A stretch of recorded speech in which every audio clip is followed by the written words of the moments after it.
Welcome back, everyone. Rita Smith, if you would introduce our guest today.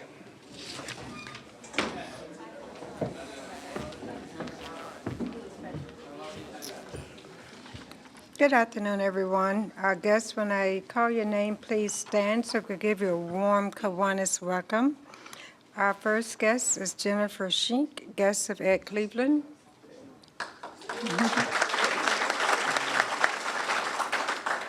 Eric Desabistra, guest of Johns. Arnina Insana, guest of Misty and Rob's.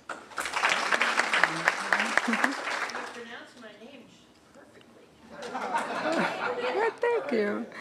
And Joyce Whitner, guest of Mary McPherson. Marcy McPherson. Thank you all for attending today and welcome. Christy Haley with little community service update.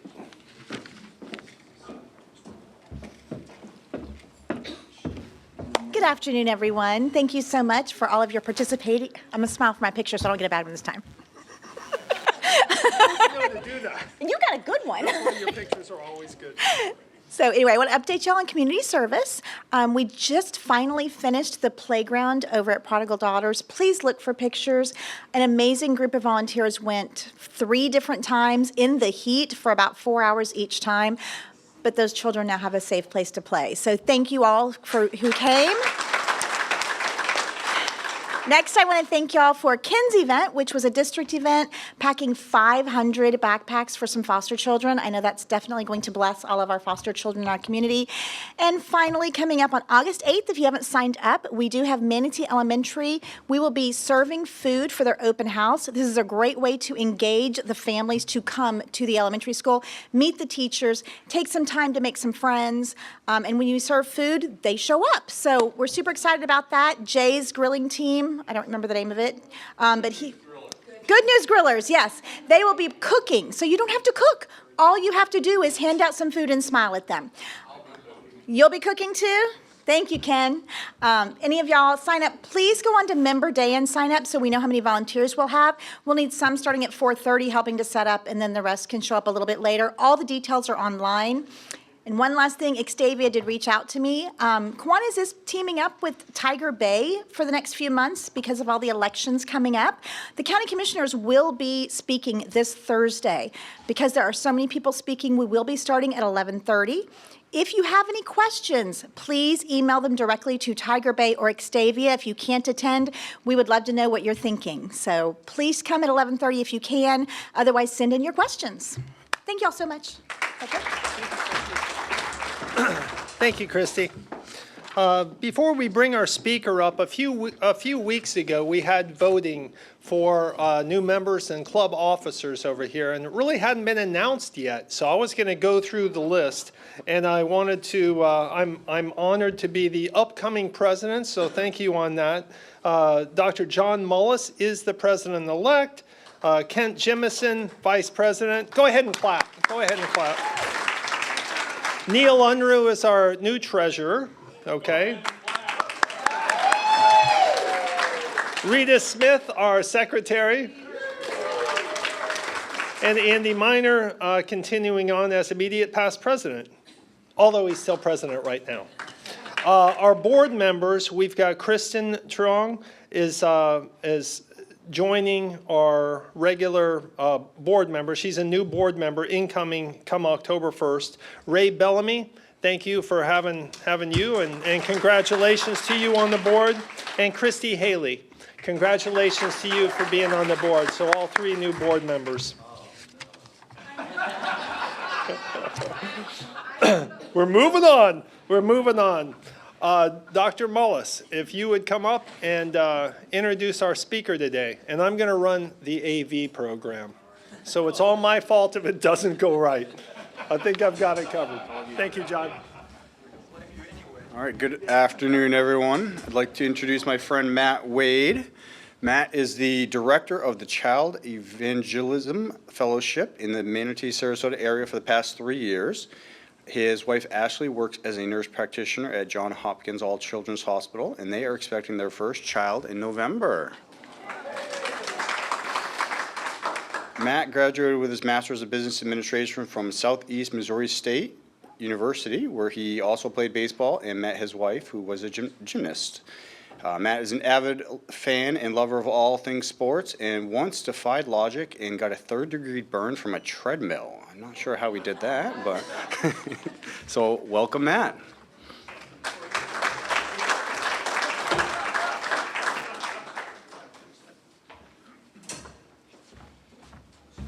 So at the end, hopefully we'll have some time to answer a few questions. You are allowed to ask about how I got the third-degree burn on the treadmill, but I hope you have other questions in that as well. So I am here to share with you today the Ministry of Child Evangelism Fellowship, and to kind of just give you a quick sneak peek, I'd like to show a video first. As an educational administrator, we want our kids to learn, grow, and develop a hunger for knowledge. When you encounter a child who's just plain terrible in class, you will try just about anything to help him.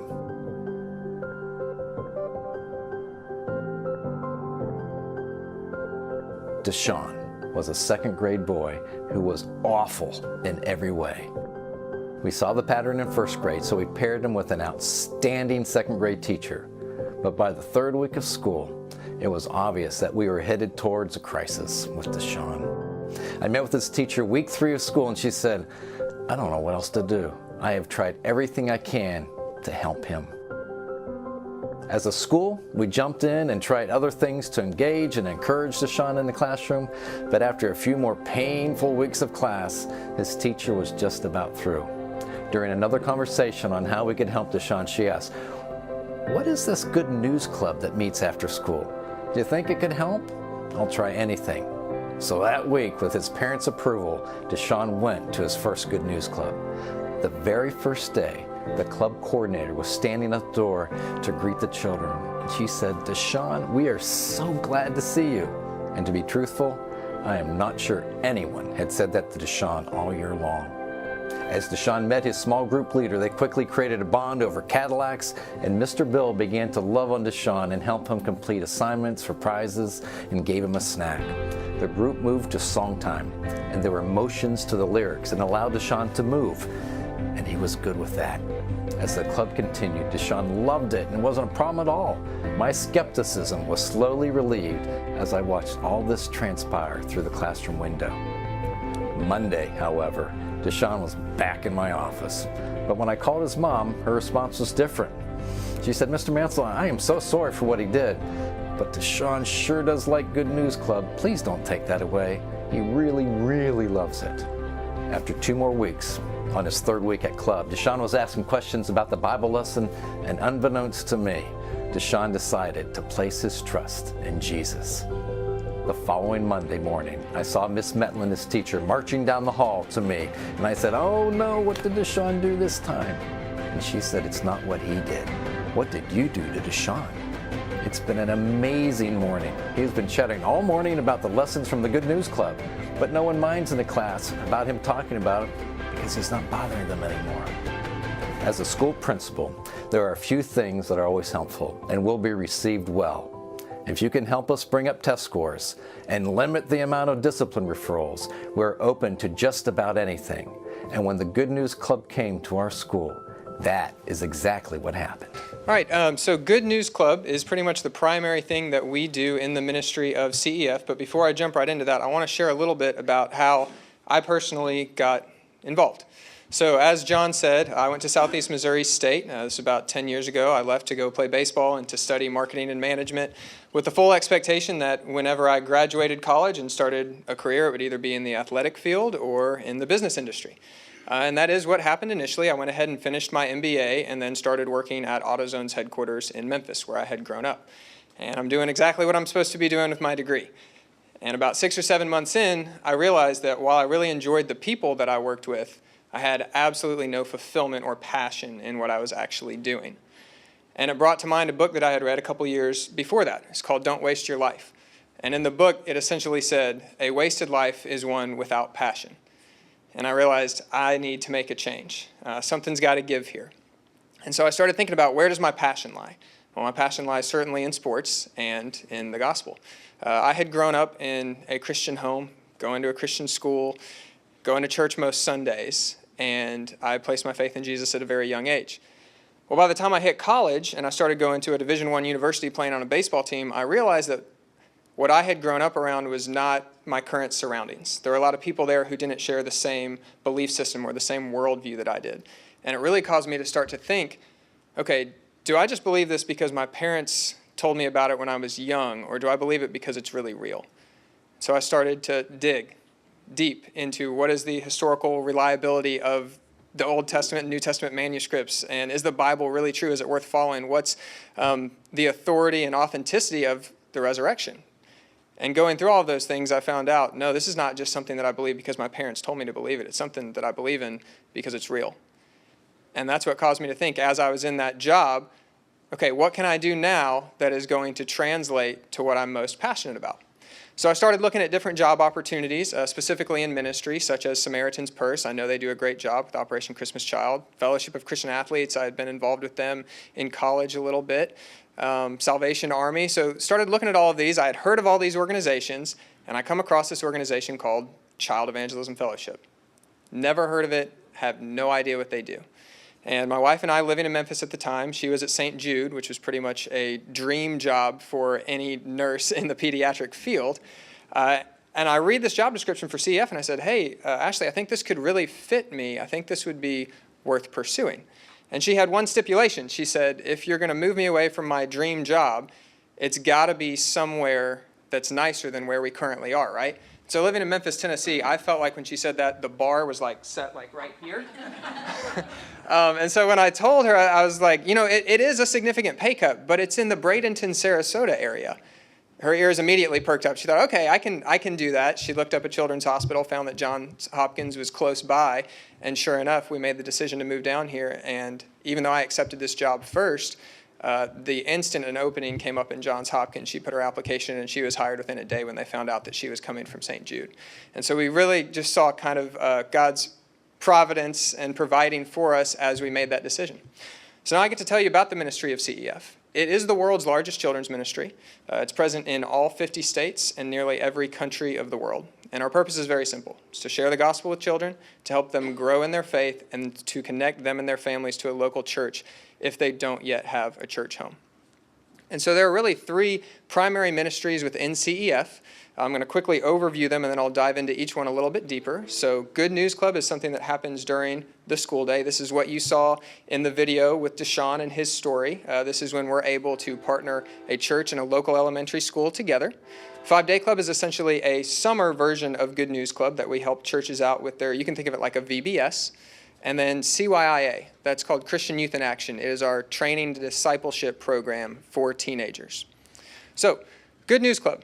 Good News Club is able to take place actually thanks to a 2001 Supreme Court case ruling directly involving the Good News Club versus Milford Central School in New York. Basically what happened was Good News Club wanted to come on campus, and the school said this would go against the Establishment Clause, but it went all the way up to the Supreme Court and found that it is constitutional to host a Good News Club or something similar that talks about religious things if it is after school and if it is with parental permission. And so that's exactly what we do. We host all of our clubs on campus after school, and children are only allowed to attend if they have their parents' permission.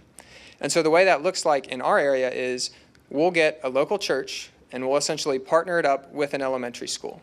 What we want to do is we want to view it as the church is kind of adopting the school. And the church then gets trained by myself and my team to go in and host these Good News Clubs. But it goes beyond that too.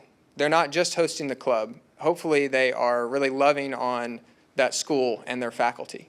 When they have Teacher Appreciation Week, they're taking things to the teachers. They'll do a breakfast or something for the entire staff and faculty of the school to really show that there's a strong relationship there. And so in our area locally, last year between Sarasota and Manatee counties, we were in 25 elementary schools with this program. We had about 175 volunteers, which I know sounds like a lot, but when you've got grades kindergarten through 5th, and you've got 900 students around those schools, you need every single volunteer that you can get to really manage that. And then we had about 20 churches who were involved. And so for us, kind of the biggest barrier to growth of getting this program, or really just the gospel, into public schools in general is often churches really want to stay inside those four walls. And it's really trying to give them a vision for going out into the community and reaching children who may not otherwise ever get to hear about this. See, for me, I mentioned earlier with my upbringing, I kind of had every opportunity to hear about God's love for me. And when I took this position, what I thought was a lot of the kids in these public schools, they don't have any of those opportunities. Their only opportunity might be through a public school Good News Club, and I want to be able to help provide that to them. And that's why I'm down here.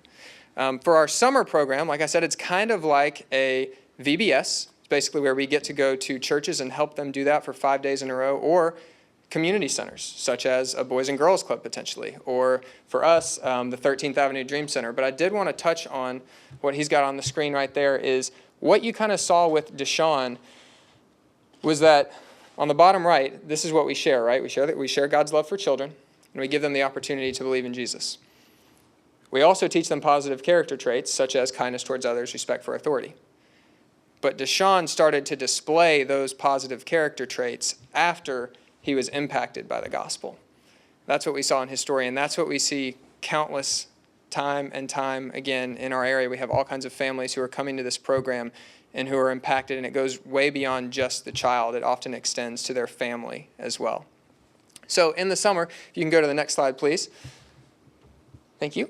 Yes, the 13th Avenue Dream Center is one of those community centers that we've really had an amazing relationship with, and it's not very far from this location where we are right now, where for the last 4 years we've gotten to go over there and do a program with them during the summer. And even the last 2 school years we've been over there once a month, which has been awesome. It is amazing to see the way that those kids respond, not only to us as adult leaders, but to our teenagers who we send over there, and I'll talk about that in just a second.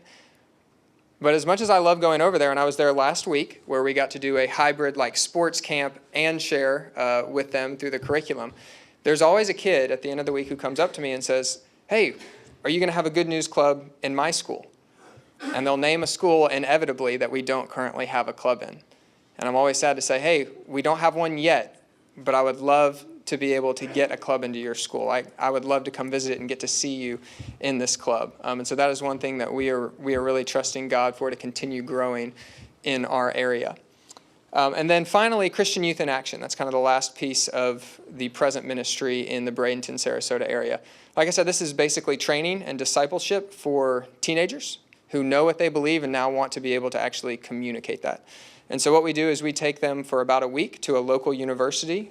We fully train and equip them, and then they are the ones teaching all of these summer 5-day clubs. So they're the primary ones pouring into the little kids with the knowledge that they have learned. And so in that picture on the right, you've got a student who's practicing at training. And then on the left this is Hannah. She is 15. She has been with us for the last 3 years. And I would put her teaching ability up against any adult in our entire ministry.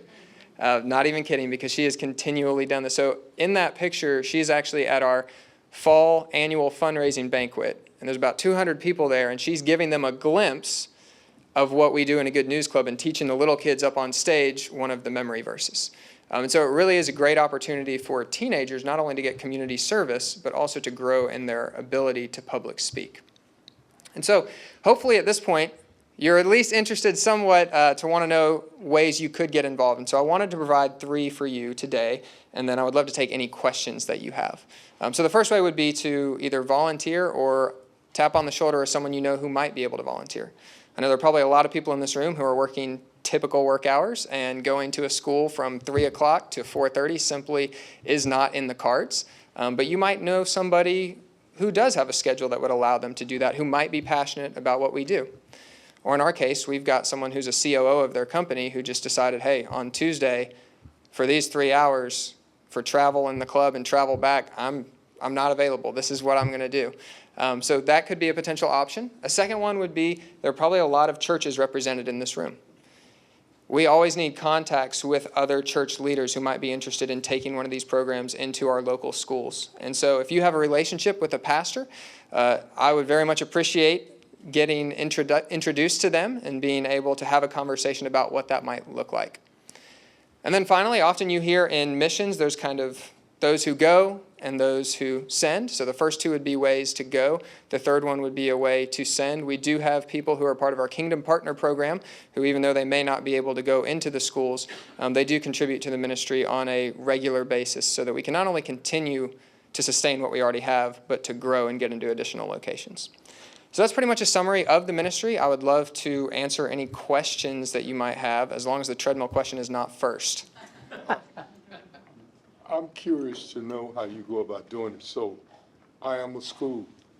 You coming to me, present how you would go about getting them involved in what you do to me now. Okay. So in this situation, for those who didn't hear, he is a leader of a school, and he wants to know what I would come to them with. So basically, before I ever would approach a school, I would always make sure that we already have a church and a team in place. Because the last thing I ever want to do is tell a school, we've got this great program for you, and then not be able to back it up with the volunteer team in place. But what we would tell the school is we'd say, hey, we have this program that will help relieve a lot of the stress on your aftercare system, which is one thing that schools absolutely love. It will be helpful for your families and for the children. You will have kids, especially kids who are struggling with their behavior like Deshaun, that will grow in their ability and their behavior to be able to really fit in a little bit better in the school. You will see changes in their behavior and in the way that they interact with others. And you will have really, say, teachers often get involved too. So teachers get excited about this, and so faculty kind of gets involved, and then we have a great opportunity to provide this after school. But we actually had one principal last year who said, called one of our team leaders, he does dismissal by himself, and he said, you've only got 100 kids signed up. We want to have 200 kids signed up, because then I'll have less work to do in the dismissal line, right? So. What's the age span for the program? Yeah, kindergarten through fifth grade is kind of typically for the elementary Good News Club. So we are, and that's why I said we need so many volunteers, is because when you've got 50 kids and they're spanning across all of those ages, you know, you may have a kindergarten or first grader who almost needs one-on-one attention, and we've certainly had that happen before. But we are looking to get into middle schools with the program as well, and we're already in one, about to start two more probably this school year. Do you work differently with public schools as you do with, say, a parochial school? Pretty much, so almost all of our clubs that we're in are public schools, like general public schools. 24 out of the 25 are public schools.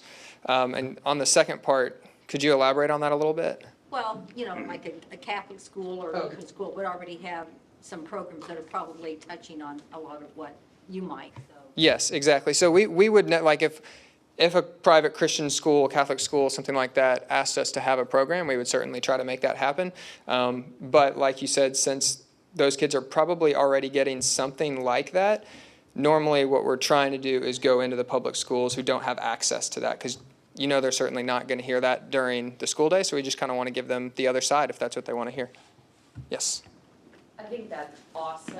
I'm in early education myself, and Lord knows the wraparound program is the hardest thing for parents to subsidize. Where do you guys get your funding? From individuals. So kind of the way it works is each chapter, and there are chapters all over the state, chapters all over the country. Honestly, most of our support comes from individuals who donate on a regular basis, the Kingdom Partners, like I said, and then we've got a few churches who help fund the program that they're already established in. So like a Good News Club, just in terms of the cost of running one of those clubs, the church that we partner with is typically funding that. And then we have some churches that go above and beyond and fund us additionally on a monthly basis as well. So is that based on like per county, or so you have like a specific church that's helping you fund? A specific school.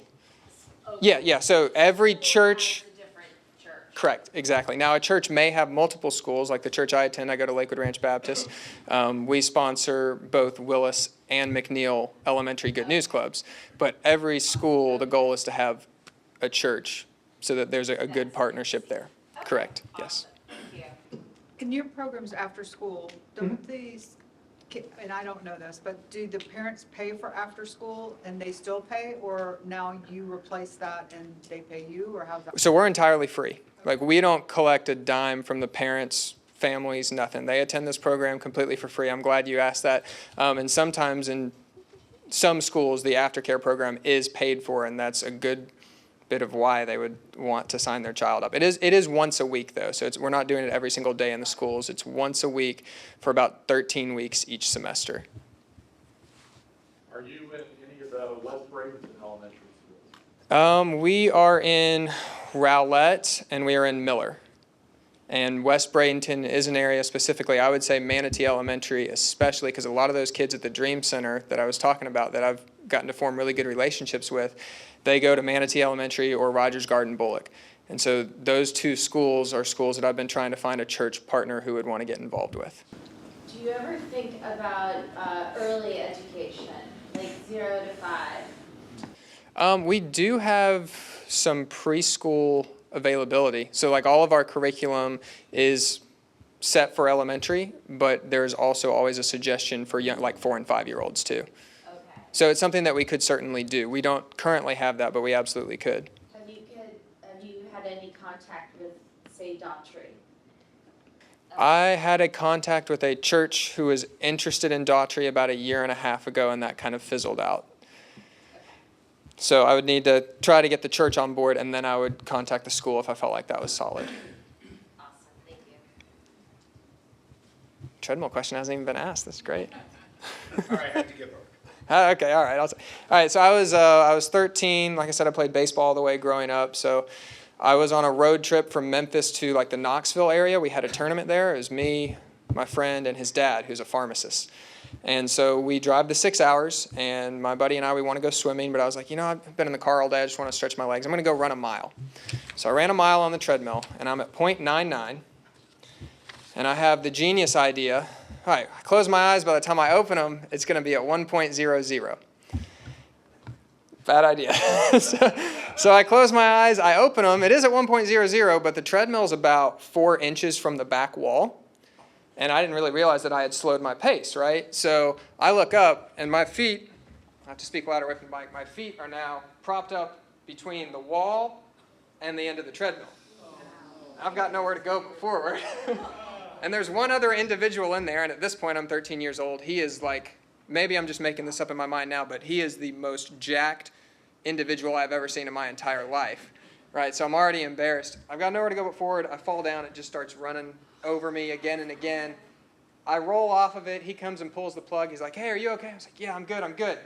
I don't want to look down at it because I'm embarrassed. So I walk straight out to the pool, having never looked at it, and I jump in. And sure enough, as soon as I hit the water, that thing lit up. So we get out. My friend's dad, who's the pharmacist, takes me up to the hotel room, gets some hydrogen peroxide, puts a washcloth in my mouth. He says, you're going to want this. And then he just starts pouring it. So that is the story of the treadmill. Thank you very much.